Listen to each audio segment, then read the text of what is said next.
Hi friends, welcome to Saritha's vlog. எல்லோரும் எப்படி இருக்கீங்க? நல்லா இருக்கீங்களா? இன்றைக்கி வந்து பார்த்திங்கன்னா நான் ப்ரொக்கோலி வந்து குருமா வைக்கலான்னு எடுத்திருக்கேன். இது வந்து சப்பாத்திக்கு வந்து குருமா வச்சிடலாம் அப்படின்ட்டு இது வாங்கிட்டு வந்து ஒரு 2-3 நாள் ஆகுது. இதுக்கப்புறம் வந்து செய்யாமல் இருந்தால் ஃப்ரிட்ஜிலே வச்சு வேஸ்ட் ஆகிடும். அதுக்காக தான் இன்றைக்கி எடுத்து வச்சுருக்காங்க. இப்போ வந்து இது எப்படி செய்யலாம் அப்படிங்கிறத பார்க்கலாம். இதுக்கு வந்து ஃபஸ்ட்டு வந்து கொஞ்சம் பொருள் வதக்கி நம்ம அரைக்கணும். அது வந்து பார்த்திங்கன்னா அந்த பாருங்கள், நல்லா வந்து ஒரு பெரிய தக்காளி ஒன்று இது அரிஞ்சு வச்சுருக்கேன். ஒரு பெரிய வெங்காயம் ஒன்று அரிஞ்சு வச்சுருக்கேன். பூண்டு ஒரு 10 பல் இருக்கும் பூண்டு. இஞ்சி ஒரு சின்ன ஒரு துண்டு அதையும் கட் பண்ணி வச்சுருக்கேன். 2 பச்சை மிளகா. இப்போ இதெல்லாம் போட்டு நம்ம வந்துட்டு ஃபஸ்ட்டு வதக்கிடணும். நம்ம வந்துட்டு அதுக்கு முன்னாடி இந்த பூவை வந்துட்டு இந்த மாதிரி காலிஃப்ளவர் நம்ம எடுப்போம்ல, அதே மாதிரியே வந்துட்டு இதை மாதிரி கட் பண்ணி எடுத்துகிட்டு நம்ம வந்து அதை வந்து நல்லா சுடு தண்ணியில் வந்து போட்டு எடுக்கணும். ஏன்னா காலிஃப்ளவர் மாதிரியே இதில் வந்து புழு இருக்குன்னு சொல்லுவாங்க. ஒரு சில பூவில் இருக்கும், சில பூவில் இருக்காது. அதனால் நம்ம சமைக்கும் போது நம்ம வந்து பத்திரமா இருக்கணுங்கிறதுக்காக வேண்டி நம்ம வந்து சுடு தண்ணியில் போட்டு எடுத்துடலாம். இதை ஃபஸ்ட்டு இந்த பூவெல்லாம் நம்ம வந்துட்டு இதை வந்து நம்ம காலிஃப்ளவர் மாதிரி இப்படி கட் பண்ணி எடுத்துடலாம். பாருங்கள், இது மாதிரி கட் பண்ணி எடுத்துக்கலாம். இது மாதிரி கட் பண்ணி எடுத்துக்கலாம். இப்போ வந்து ஃபஸ்ட்டு வந்து இதை பச்சை தண்ணியில் ஒரு வாட்டி நான் கழுவிட்டு அதுக்கப்புறம் நம்ம சுடு தண்ணியில் போடலாம். ஃபஸ்ட்டு பச்சை தண்ணியில் ஒரு வாட்டி கழுவிடலாம். இப்போ வந்து நான் கழுவிட்டேன், பச்சை தண்ணியில் ஒரு வாட்டி கழுவிட்டேன். ஏங்க இதை வந்து சுடு தண்ணியில் தானே போட போகிறீங்க, அப்புறம் எதுக்கு பச்சை தண்ணியில் கழுவுறேன்னு கேட்காதீங்க. ஏன்னா இப்போ அதெல்லாம் போட்டு பாக்கெட் பண்ணுறப்ப இல்லை அதை எடுத்துகிட்டு வரும்போது அது யார் எடுத்து இப்படிலாம் போடுறாங்க, எங்கெங்கே அதெல்லாம் இருக்குது, அது எந்தெந்த இடத்துல இருக்குதுலாம் நமக்கு தெரியாது. நம்ம ஒரு வாட்டி எந்த காயுமே ஒரு வாட்டி நம்ம கழுவிட்டோம்னா நமக்கு வந்து அது ஆரோக்கியமாக இருக்கிற மாதிரி இருக்கும். இப்போ அடுத்து நம்ம இதை சுடு தண்ணியில் போட்டுடலாம். தண்ணி கொதிக்குது. கொஞ்சமாக உப்பு போட்டுக்கலாம்.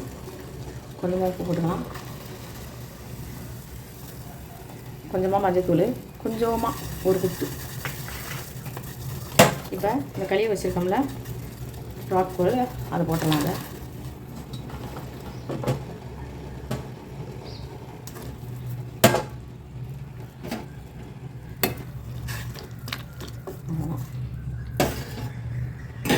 அப்படியே வந்து மூடி வச்சிடலாம்.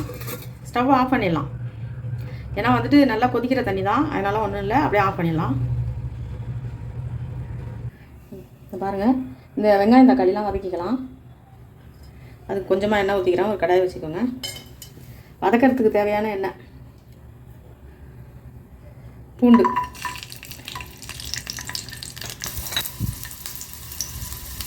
இஞ்சி போட்டலாம்.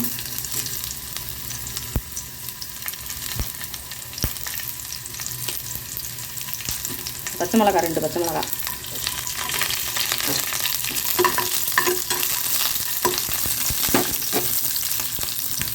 வெங்காயம்,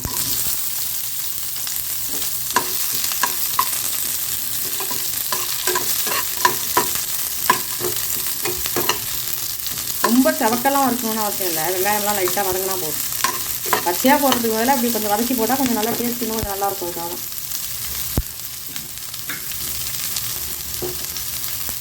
வதங்கட்டும். அவ்வளோதான், கண்ணாடி பதம் வந்துச்சு. தக்காளி போடலாம்.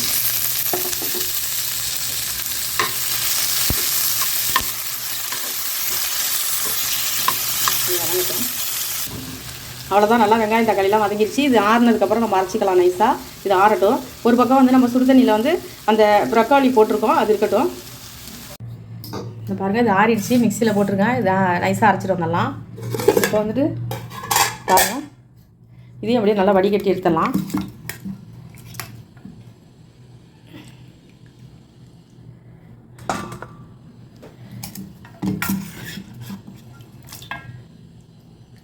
எல்லாத்தையும் மாதிரி எடுத்துடலாம்.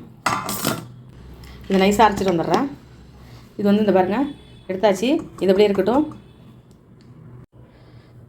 அரைச்சிட்டு வந்துட்டேன். இது பாருங்கள், மசாலா எப்போதும் வழக்கமாக போடுற அதே மசாலா தான் நம்ம வந்து குருமா எல்லாத்துக்கும் போடுறது. மஞ்சத்தூள், ஜீரகத்தூள், மிளகுத்தூள், கரம் மசாலா தூள், தனி மிளகாத்தூள், மல்லித்தூள், உப்பு, எண்ணெய், இவ்வளோ தான் இதுக்கு தேவையானது. இப்போ நம்ம தாளிச்சிடலாம் வாங்க. கொஞ்சமாக கருவேப்பிலை, மல்லி. தாளிக்கும் போது ஒரே ஒரு வெங்காயம், சின்னதாக ஒரு பெரிய வெங்காயம் அரிஞ்சு வச்சுருக்கேன். தாளிச்சிடலாம். ஏற்கனவே வெங்காயம் வதக்கி அரைச்சிருக்கோம். தாளிக்கிறப்ப இதை மட்டும் நம்ம வதக்கிக்கலாம். எண்ணெய் 2 ஸ்பூன் ஊற்றிருக்கேன். எண்ணெய் காஞ்சிச்சு. சோம்பு சும்மா தாளிக்கிறதுக்கு 2 சோம்பு. வெங்காயம் போட்டுடலாம்.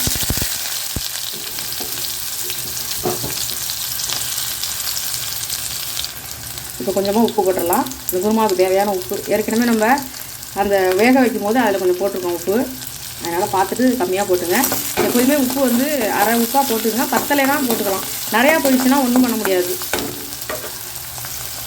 வதங்கட்டும் கொஞ்சம். வெங்காயம் வதங்கிடுச்சு, நல்லா செவந்துருச்சு. கருவேப்பிலை போட்டுக்கலாம். இப்போ வந்து தக்காளி அரைச்சி வச்சுருக்கோம்ல பேஸ்ட்டு, அதை ஊற்றிடலாம். இதை வந்துட்டு அப்புறமே தண்ணி கலந்து ஊற்றிடலாம். நல்லா வதக்கி விடணும். தக்காளி வெங்காயம்லாம் நம்ம வந்துட்டு பச்சையாகவே போட்டிருக்கோம். இது வந்து எண்ணெயில் கொஞ்சம் அப்படியே வதங்கட்டும். கொஞ்சம் வதங்கி அது வந்து எண்ணெய் பிரிஞ்சு வரணும். அது வரைக்கும் கொஞ்சம் வதங்கட்டும். பாருங்கள், எண்ணெய் பிரிஞ்சு வந்துருச்சு. நல்லா இது மாதிரி வந்துட்டு எண்ணெய் பிரிகிற வரைக்கும் வெயிட் பண்ணுங்கள். ஏன்னு கேட்டிங்கன்னா நம்ம பச்சையாகவே போட்டிருக்கோம் எல்லாத்தையுமே, அதனால தான். அடுத்து வந்து பார்த்திங்கன்னா மசாலாலாம் போட்டுடலாம். மஞ்சத்தூள், தனி மிளகாத்தூள், கரம் மசாலா, தனியாத்தூள் எல்லாமே நான் வந்துட்டு ஒரு அரை ஸ்பூன் எடுத்துருக்கேன். ஜீரகத்தூள் ஒரு 1/4 ஸ்பூனு ஜீரகத்தூள். மிளகுத்தூள் வந்து லாஸ்ட்டாக இறக்குனதுக்கப்புறம் போடலாம். இது அப்படியே நல்லா எண்ணெயிலே வதக்கி விடுங்க. பாருங்கள், மசாலாவும் நல்லா வந்து வதங்கிடுச்சு. அடுத்து இந்த ப்ரொக்கோலியை போட்டுடலாம்.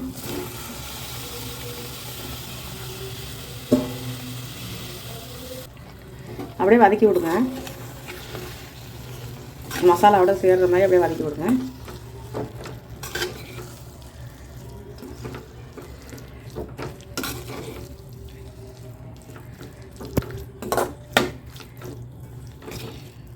ஒரு 2 நிமிஷம் அப்படியே நல்லா வதக்கி விடுங்க.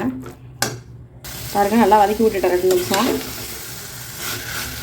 அடுத்து இந்த மிக்சியை கழுவி தண்ணி வச்சுருக்கோம்ல, அந்த தண்ணியை கொஞ்சம் ஊற்றிக்கலாம். இப்படியே வந்துட்டு ஒரு 5 நிமிஷம் அப்படியே மூடி வச்சு கொதிக்க வச்சிடலாம். அவ்வளோதான். உப்பெல்லாம் வந்து இப்போ எப்படி இருக்குது, கரெக்டாக இருக்கான்னு பார்த்துக்கோங்க. உப்பு பத்தலைனாக்கா கொஞ்சம் உப்பு போட்டுங்க. இப்போ நான் மூடி வச்சுக்கிறேன். அவ்வளோதான், ரெடி ஆகிடுச்சிங்க.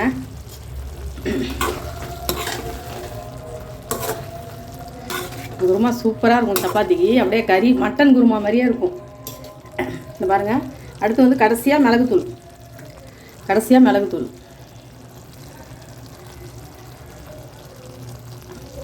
போட்டு இப்போ கொத்தமல்லி தூள் இப்போ ஆஃப் பண்ணிடலாம் ஸ்டவ்வை. கொத்தமல்லி தலையெல்லாம் போட்டதுக்கப்புறமே மிளகுத்தூள்லாம் போட்டதுக்கப்புறம் ஸ்டவ்வை வந்து ஆஃப் பண்ணிடணும். கொதிக்க வைக்கக்கூடாது. ரெடி ஆகிடுச்சு. பாருங்கள், ப்ரொக்கோலி குருமா ரெடி பண்ணியாச்சு. பாத்திரத்தில் எடுத்து மாற்றிடலாம். சூப்பராக இருக்கும். கறி மாதிரியே இருக்குங்க அது. ஆனால் என்னன்னே தெரில, சில பேருக்கு வந்துட்டு இது பிடிக்கிறது கிடையாது. சப்புன்னு இருக்குது அப்படிங்கிற மாதிரி சொல்லுவாங்க. ஆனால் நான் வந்துட்டு இந்த கிரேவியோடு சேர்த்து சாப்பிடும்போது ரொம்ப சூப்பராக இருக்கும். நான் அடிக்கடி இதை செய்வேன். இதில் வந்துட்டு புற்றுநோய் வராமல் தடுக்கிற ஏதோ ஒரு மருந்து இருக்குங்கிறாங்க. இது சாப்பிடும்போது நோய் எதிர்ப்பு சக்தி உடம்புல அதிகம் வரும் அப்படிங்கிறாங்க. நம்ம வந்துட்டு வாரத்தில் 2 நாள் இதை சாப்பிட சொல்கிறாங்க. ஆனால் கண்டிப்பாக நம்மளால் செய்ய முடியாது. வாரத்தில் 2 நாள் வந்துட்டு டைம் இருக்காது. அட்லீஸ்ட் வந்து ஒரு 10 நாளைக்கு ஒரு வாட்டினாலும் இது சீசனில் தான் அதிகம் கிடைக்குது. அதை வாங்கிட்டு வந்துட்டு நம்ம வந்து செஞ்சு சப்பாத்தி, தோசை கூட சூப்பராக இருக்கும். வச்சு சாப்பிட்லாம். சாதத்தை கூட பசங்க சாப்பிடும்போது ரொம்ப அருமையாக இருக்கும். நீங்களும் இதுமாதிரி ட்ரை பண்ணி பாருங்கள். அவ்வளோதாங்க. நான் சப்பாத்திக்கு தான் நான் அந்த குருமா செஞ்சுருக்கேன். நீங்களும் இதுமாரி ட்ரை பண்ணி பாருங்கள். ரொம்ப சூப்பராக இருக்கும். கறி வறுவல் கிரேவி செஞ்சால் எப்படி இருக்குமோ அதே மாதிரி தான் இருக்கும். ட்ரை பண்ணி பாருங்கள். எப்படி இருந்துச்சுன்னு எனக்கு கமெண்ட் பண்ணுங்கள். இந்த வீடியோ பிடிச்சிருந்தா லைக் பண்ணுங்கள், ஷேர் பண்ணுங்கள், சப்ஸ்கிரைப் பண்ணுங்கள். நன்றிங்க.